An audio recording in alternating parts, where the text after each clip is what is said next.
Hi, I'm Liz. And I'm Rhea. Welcome to Karma's My Bitch, a podcast about love, Sex, connection, abundance, joy, purpose, peace, and how life isn't simply the stories we tell ourselves.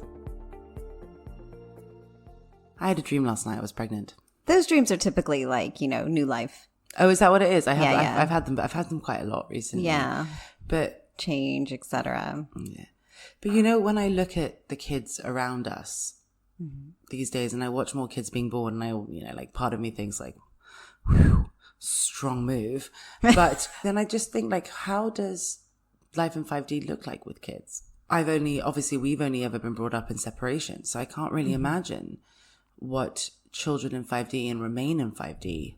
Do they come in 5D? Do they remain in 5D? How does it work? That's a really good question. It's something I've been kind of contemplating weirdly lately. Those souls who've been coming in since about 1999, they've been coming in with little to no karma. The same can be said of previous generations. But again, as we're always kind of talking about these sort of consciousness shifts, you always need scale. So even if previous generations have carried less karma, and for instance, we sort of talked about the generations of the indigos, right? And they started coming in roughly since 1945. Of course, they carried karma, but they also carried a particular purpose. Which was? To help break down the 3D structures and put dents into the tent poles, right? With new ideas and to sort of stand up to accepted social mores. Anyway, but since 1999, we've been seeing these souls on a greater scale in larger numbers coming in without karma, which is why we've seen more sensitive children, souls who are unable to handle some of the conflict. And they've unfortunately been labeled snowflakes, etc. But the reality is that they're here for a different type of world. And they're here to plant seeds for that type of world. So they didn't come in to separation in order to become separate from themselves. They came into separation in order to plant the seeds for wholeness. But as a result, some of these kids experienced separation within, which means that they developed a karmic theme. Or because of the families that they were born into, also experienced separation within. So they could have, as we've mentioned, I'm sure somewhere, take on a parent's karmic issue in order to help support them. And would they have known that this was going to happen before they came into body? A soul is always going to be aware that anything is possible, right? And those contracts are going to ensure those possibilities. So we just forget sometimes, or we just get really comfortable and we forget that we're here for challenges. But the souls will take it on because they know it's for the best. I'm not going to say for their highest good. No. So basically, it's what you're saying is that a child might come in and be really sensitive and be wired for wholeness, but actually the world might cause them to separate within themselves. Mm-hmm. And so even though they've come in with no karma in kind of the traditional sense of the soul memory sense, they might take on a karmic theme of I am not good enough in one way or another in order to find their way back to wholeness. Yes. Which it could have been avoided had they not gone into separation in the first place. Precisely. And so you might see that with children who have been bullied because it's not something that they're capable of handling because they're not here for conflict.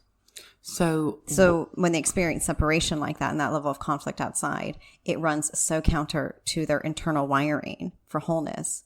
So what kind of thing would cause a soul to separate like that? Could it be anything? It could be being raised within certain communities where the family is fine. It's constantly telling them, there's some things telling them you are not enough, basically. Yeah. And you shovel a kid into many schools where they're around peers and their families and whatever their familial conflicts are.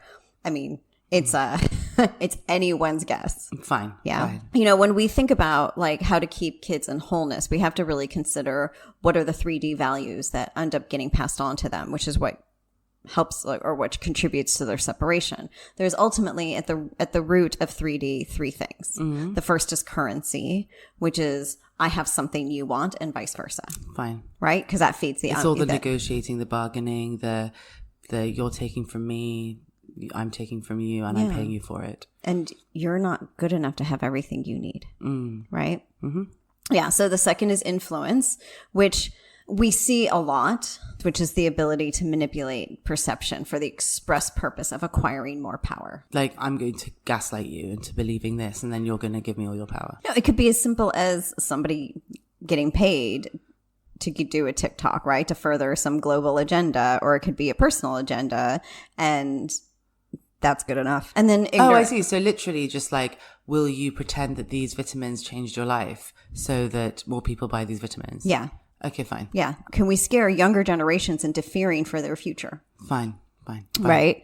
And then the third, which follows the ability to be influenced, is ignorance, right? So the less that we believe others know, the more capable we become as a result. So it's like, I know better than all of you. Yeah. And because you know that I know better, or I've made you think, or someone else has made you think that I know better, you're just going to become more compliant. So if we end up passing along any one of these three values, these 3D values, a child can still break through the 3D world and come into 5D just by being themselves. It doesn't matter. Because they're already 5D. Exactly. If it's more than one of these three, it will become more difficult. Well, if you think about it, the whole karmic undoing process, I know this season is what if it never happened on episode 19, we're kind of talking about karma, but it's effectively coming back into knowing that we were children, that we are whole, we are perfect as we are, that we are able to do and create whatever we want. That's why kids play games. It's why they say, what do you want to be when you're older? And they give you a million different ideas that are even more magical and fantastical than the next, right? Like, they are so empowered and it's not necessarily innocence. It's, people call it innocence because it's like free from separation. But actually everything that we've been working on collectively, every time you like do anything, it's effectively to go back and recapture that childlike power, right? So the whole point is that if we can keep children in that power, then they don't have to go through what we went through in the first place, because they can just stay there, and then they can miss out on all the years of having to undo the shit that was created and just start creating something new sooner. And we can see something. We had a previous episode where we spoke about how the older generation's wisdom is being lost and the younger generation's innovation is being lost because everyone's trying to conform because of separation, right? And it's similar in this instance, is that we're creating more obstacles and hurdles for these kids. So what they came here to do and what interests they have. I mean, one of these children that's being born right now could be the one that cures all disease.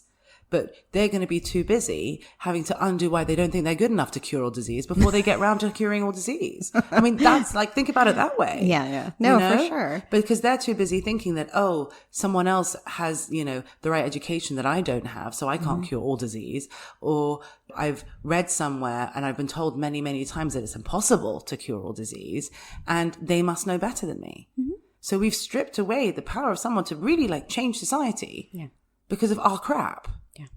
I think it's quite a good example. It is a very good example, which is why it's still, I find it a bit frustrating that a lot of the things that we're having to undo and untangle from, like, the value of higher education. It's, we're still, the pendulum is still swinging, right? It's so extreme. It's like, it matters so much and then it matters not at all. Or the conflicts that everybody's focused on are really tiny things. Well, because it's different for each person. It is, you have to let them choose.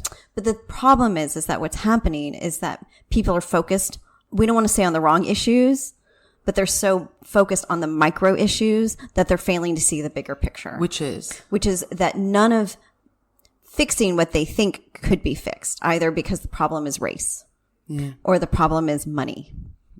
It's effectively just lack, right? And everybody's so focused on lack and trying to equalize everything that they're not taking a step back and understanding that we didn't come here to be equal. Does it mean that we didn't come here to be as powerful as we can all be and that there isn't room for all of that?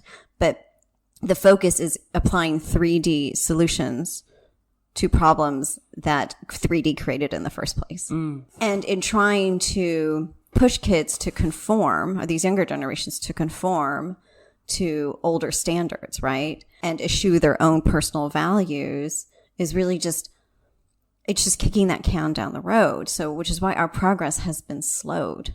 So for all the leaps and bounds we need to make in consciousness, there's always that pushback, and that pushback shoves people into a corner that forces them to have to spend, as you said, more energy Untangling it all. And yes.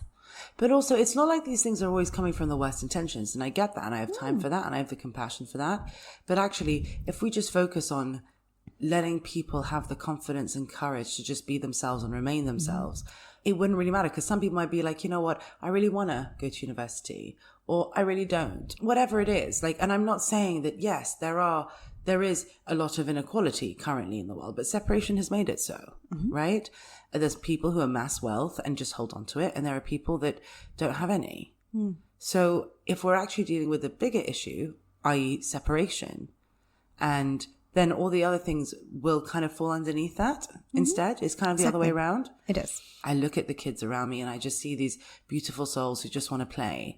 And I feel like I spent years of my life trying to get back to that. And once I was there, I was like, oh my goodness, I get to play, but I'm also old enough to be responsible for that play.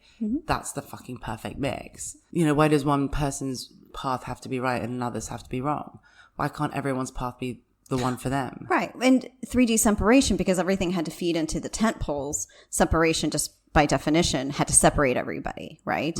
In 5D, there's space for everyone. When I say that we don't all have to seek fairness, it doesn't mean that we can't all operate from our divinity and recognize that divinity in everyone else and treat each other accordingly. But that's where you find common ground. And when you can exist from that space of common ground, there is more sameness, if you will. But it's not going to be in the way in which we perceive sameness through our 3D lens. Well, I mean, look at you and I. There's nothing the same about us. No. Like literally, from the way we like have our lives, from the way we live our lives, from where we live our lives, from our family structures, everything about us is entirely different. I mean, I'm literally 3 times your size. I mean, I asked you yesterday whether you were in children's clothes. Yes, this is Brandy Melville. Yeah, I knew it. So proud. But I pulled it out of Gabriella's closet. Exactly. I mean, your daughter's bigger than you. She's 15. But like, you know what I mean? We're so different in every way. Yeah. But that we have a common ground because we believe the same values, right? Yeah. And so that's what allows, like, I don't look at you and go, oh, Liz has all these things that I don't have. I must have them. Or you don't look at me and think, oh, Rhea has all these things that I don't have. I must have them. We just want what we want for the other one, what everything that they want, you know? And that's kind of it. Yeah. It is quite simple. But when we have children, so I'll speak from this point of view, but you'll grasp it because you were a child, right? Yeah. So it's the same thing when you look at your parents, and I have to look at my parents and then being a parent. And it's funny because I was really thinking about this the other day. As a parent, you can only empower your child with the power that you have. Yeah, for sure. Right? So if you are operating from a disempowered place, from a space of powerlessness, that's all you got, which isn't very much. Well, it's like you can only love someone as much as you're able to love, right? Right. But with children, when it comes to parenting these souls, it's power. Yes, love is a lot. Love is important.